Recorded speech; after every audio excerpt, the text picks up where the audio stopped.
Bonsoir à tous les amis, j'espère que vous allez bien. Si vous avez ouvert Binance ce matin et tout était en rouge, ne vous inquiétez pas, moi aussi.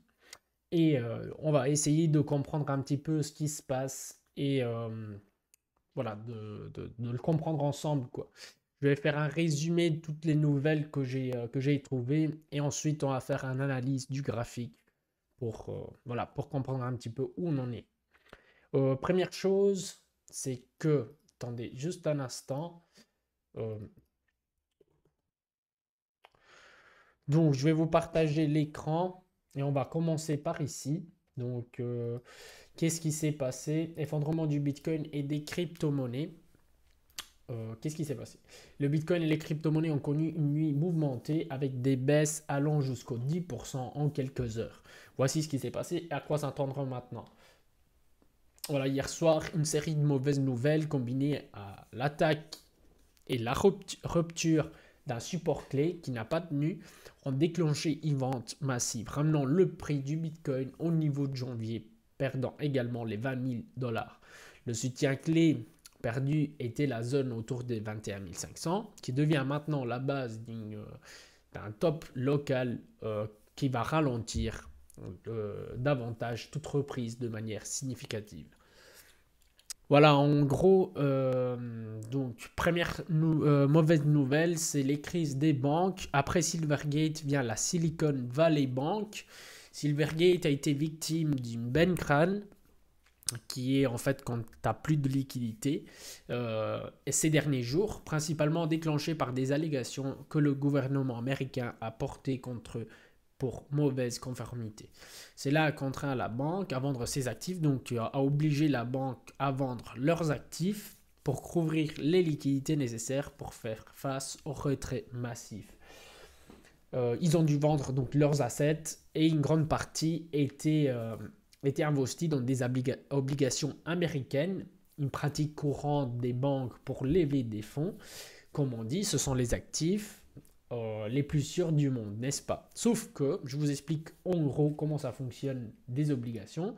Donc vous avez des obligations à 2 ans, 5 ans, 10 ans et vous avez des rendements garantis. Mais pour cela, il faut porter à terme donc si vous avez acheté des obligations à 2 ans, vous devez attendre 2 ans.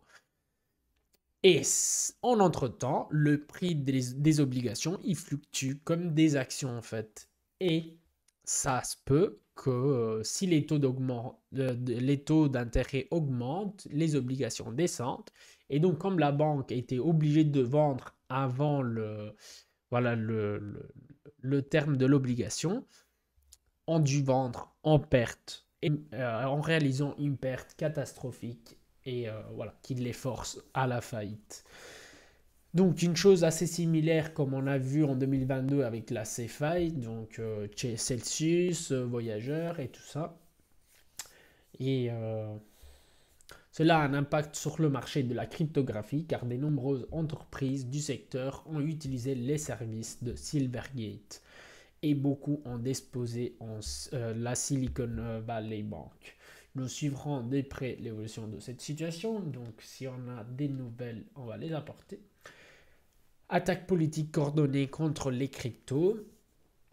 En plus des questions séculaires des banques, il semble que le gouvernement américain se coordonne pour attaquer la cryptographie. Donc la Maison Blanche a proposé dans sa dernière loi de finances de taxer jusqu'au 30% les miners de Bitcoin. Donc ça met en danger le réseau du Bitcoin parce que bah, s'ils les taxent au 30%, en plus de tout ce qu'ils ont à payer, voilà, ça va pas être génial. Et en gros, voilà, 80% sur l'électricité utilisée pour miner. Le procureur général de New York poursuit la bourse KuCoin pour vente non autorisée des titres dans l'État de New York, y compris Ethereum parmi les titres vendus. Bon, ils disent que c'est une sécurité, donc il n'a pas le droit, voilà, il ne respecte pas les lois pour vendre de cela. Ethereum, cependant, n'a pas encore connu une perte supérieure à Bitcoin, donc bah, il a descendu aussi, mais voilà. Ensuite, qu'est-ce qu'on a? Ensuite, donc on va regarder un petit peu le graphique. J'avais fait des... Donc les amis, on est en train de tester un autre support. On a perdu les... Je vous mets en 4 heures. Comme ça, peut-être on peut comprendre un petit peu plus. Donc on vient d'une forte tendance haussière. Voilà, tendance haussière que c'était en train de créer dans le journalier surtout. Donc avec higher high et lower low jusqu'au moment où on a cassé la structure. Et donc maintenant, voilà, de nouveau à la recherche d'un low qui justement va ralentir.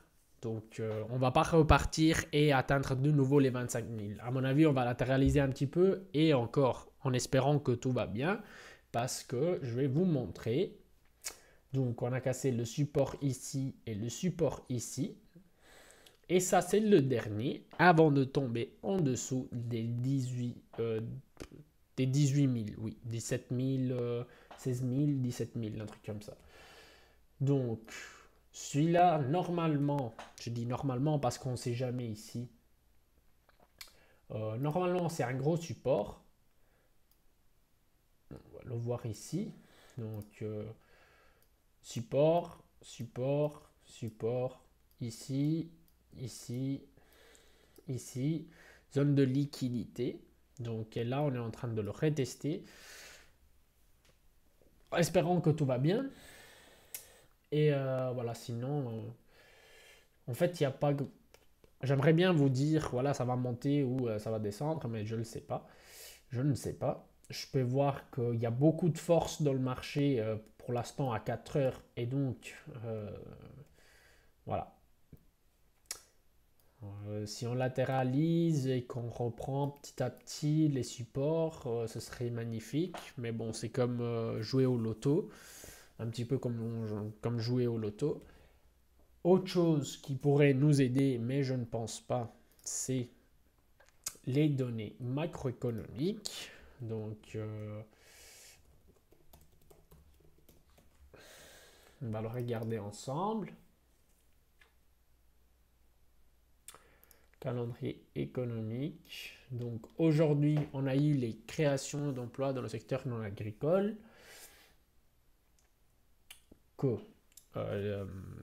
Le mois dernier, ça avait explosé à 504 000 unités. Donc, énorme. Le prévu était 205 000 et on est à 311 000. Donc, moins que le mois dernier, mais encore au-dessus des prévisions. Donc, le marché du travail, le monde du travail, ça reste encore très très fort. Et ensuite, on a eu le taux de chômage qu'il s'est positionné à 3,6% au lieu de 3,4% comme prévu. Alors là, c'est une donnée piège. Je ne sais pas si vous le savez. Mais, donc même que c'est au-dessus, on va dire que c'est bien pour ce qui concerne les marchés financiers. Parce que plus, comment ça marche? Plus il y a de chômage, le taux de chômage est élevé, moins ils peuvent augmenter les taux d'intérêt. Et moins ils peuvent augmenter les taux d'intérêt, plus les marchés vont être positifs. Et donc 3,6% au lieu de 3,4%, même que ça reste une donnée assez... voilà, si on veut regarder des niveaux pareils, on doit aller en 1970. Donc imaginez-vous, en fait, on ne voit pas... Enfin, il y a tellement très peu de chômage qu'il faut aller en 1970 pour en trouver des niveaux, des trucs pareils, quoi. À part ça, les amis, qu'est-ce qu'il y avait encore? Ben, H-Bar qui s'est fait, je ne sais pas si je trouve la nouvelle. Coin Telegraph. Aujourd'hui, tout en direct. Tout en direct. H-Bar. Non. H-Bar. Donc, confirme l'exploit en manette. Enfin, donc, ça n'a pas impacté le réseau directement, mais des tokens ont été volés pour cela. Et donc, voilà, ils savent pas encore combien de tokens ont été volés, on va dire, entre guillemets. À part ça, les amis, voilà, c'est ça, les amis, c'est vraiment un bain de sang. Il n'y a rien vraiment qui sauve, pas dans les 24 heures. Voilà, avec des pertes jusqu'au 17%. Et ça, c'est que le début. Si Bitcoin va continuer à descendre, mon avis, on va retourner vraiment à quelques mois en arrière, hein. Ce que j'ai vu aujourd'hui, il y avait déjà des crypto-monnaies qui étaient. Enfin, Near Protocol, il est vraiment 1,77€, 1,77$. Il y a 3 mois, 1,27€, bah, il est pas vraiment loin, hein. Bon, les amis, voilà, j'espère que ça ira mieux. Voilà, continuez. Voilà, c'est pas catastrophique, mais voilà. Je sais ce que ça fait d'ouvrir Binance en matin et voir tout en rouge. C'est pas magnifique, quoi. Voilà. Je vous souhaite une bonne soirée. Donc, je vous laisse cette vidéo pour comprendre un petit peu les choses qui se sont passées dans ces derniers jours. Et on se voit la prochaine fois avec une autre vidéo. À bientôt.